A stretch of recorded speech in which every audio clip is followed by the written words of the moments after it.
Pemirsa, Anda masih menyaksikan Kominfo Newsroom, kita akan ke informasi selanjutnya. Pemerintah hingga saat ini terus melakukan upaya untuk mengantisipasi lonjakan kasus COVID-19 varian Omikron di luar Jawa dan Bali. Oleh karena itu, pemerintah meningkatkan kesiapan layanan kesehatan dan ketersediaan obat-obatan serta mengakselerasi jalur vaksinasi.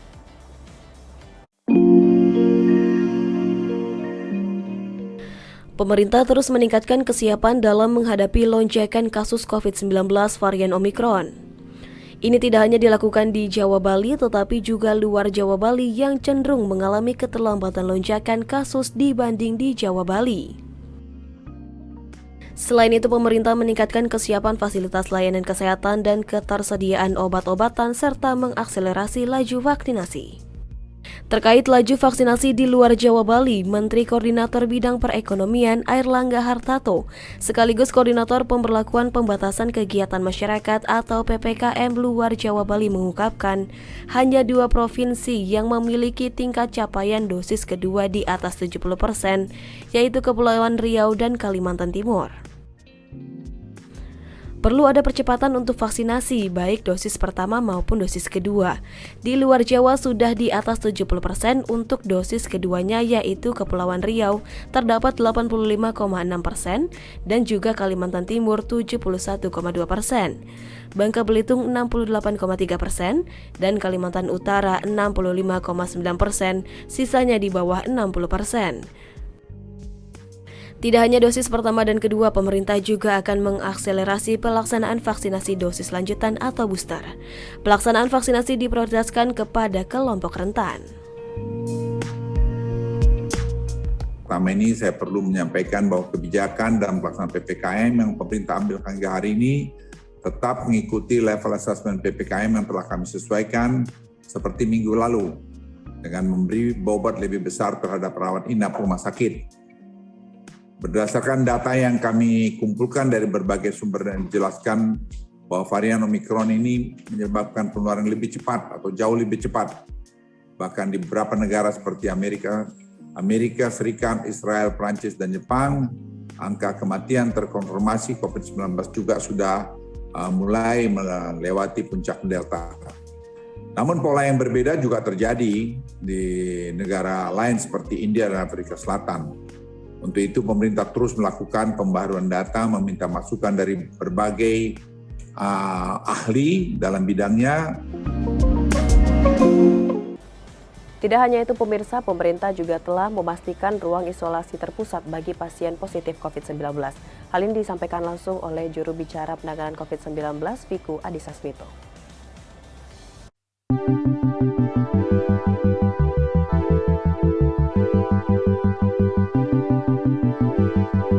Pemerintah memastikan ketersediaan ruang isolasi pasien COVID-19 menyusul terjadinya lonjakan kasus terkonfirmasi positif. Juru bicara pemerintah untuk penanganan COVID-19, Profesor Wiku Adhisa Smito, salah satu keterisian ruang isolasi yang mengalami peningkatan adalah DKI Jakarta. Saat ini DKI Jakarta menjadi epicentrum penyebaran Omikron tertinggi di Indonesia, bahkan jadi penyumbang tertinggi dalam sepekan terakhir. Saat ini pemerintah telah menyiapkan ruang isolasi yang tersebar di seluruh provinsi di Indonesia. Untuk Jakarta, pemerintah menyediakan sebanyak 7.894 tempat tidur atau ruang isolasi di Wisma Atlet Kemayoran, Jakarta. Ketersediaan ruang isolasi itu diperuntukkan bagi para pelaku perjalanan luar negeri atau PPLN, bergejala ringan dan bergejala sedang. Berlanjut ke Wisma Atlet Pademangan dengan ketersediaan ruang isolasi sebanyak 5.796, disusul oleh Rusun Penggilingan sebanyak 1.566 ruang isolasi untuk PPLN tanpa gejala. Kemudian, pemerintah juga menyediakan sebanyak 444 tempat tidur di rumah sakit rujukan untuk PPLN bergejala berat, 663 tempat tidur di 6 hotel dan tempat isolasi terpusat untuk PPLN tanpa gejala dan gejala ringan. Sehingga ditotalkan terdapat 76.000 tempat isolasi terpusat di seluruh Indonesia.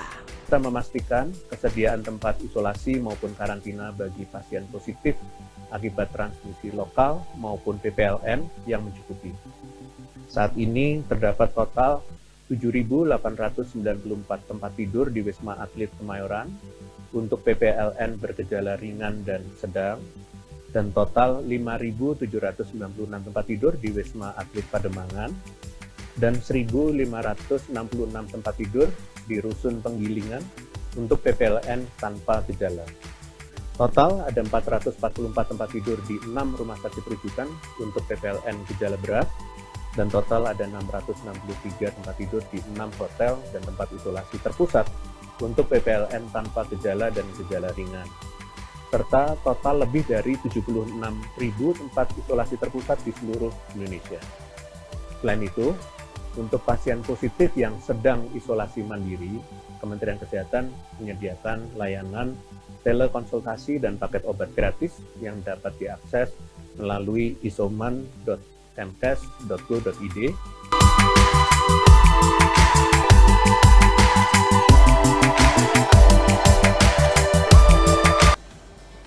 Pemirsa, menutup informasi terakhir, Kementerian Komunikasi dan Informatika Republik Indonesia melakukan kegiatan vaksinasi dosis 3 bagi setiap pegawai di berbagai satuan unit kerja. Hal ini dilakukan sebagai upaya memutus mata rantai COVID-19.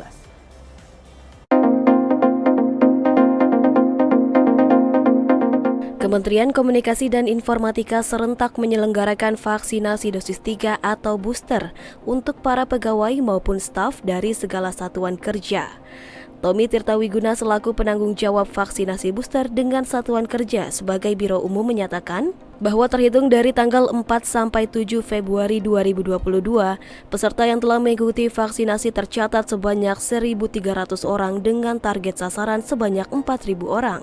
Diharapkan dengan diadakannya vaksinasi dosis 3 booster ini mampu membantu pemerintah dalam penanggulangan COVID-19, khususnya dalam varian Omikron di Indonesia.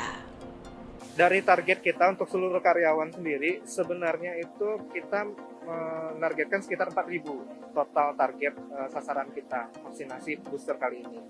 Betul, alhamdulillahnya memang walaupun animonya sedang-sedang saja, tapi hingga hari ini bisa dikatakan sekitar 1.300-an sudah tervaksin. Sampai sekarang kita masih belum ada rencana untuk pelaksanaan seterusnya, tapi kalau misalnya ada permintaan, ada yang belum divaksin untuk boosternya, kita tetap akan menerima warga Kominfo, Sivitas Kominfo yang ingin melaksanakan. Nanti kemungkinan akan dilaksanakan di klinik sendiri, tapi tidak masif seperti itu. Kita menerima harian, kemungkinan. Pemirsa, itulah ragam informasi yang telah kami kemas untuk Anda. Dapatkan update berita pilihan setiap harinya di kanal GPR TV atau melalui sosial media gprtv.id. Saya Muna Azarisa pamit, sampai jumpa.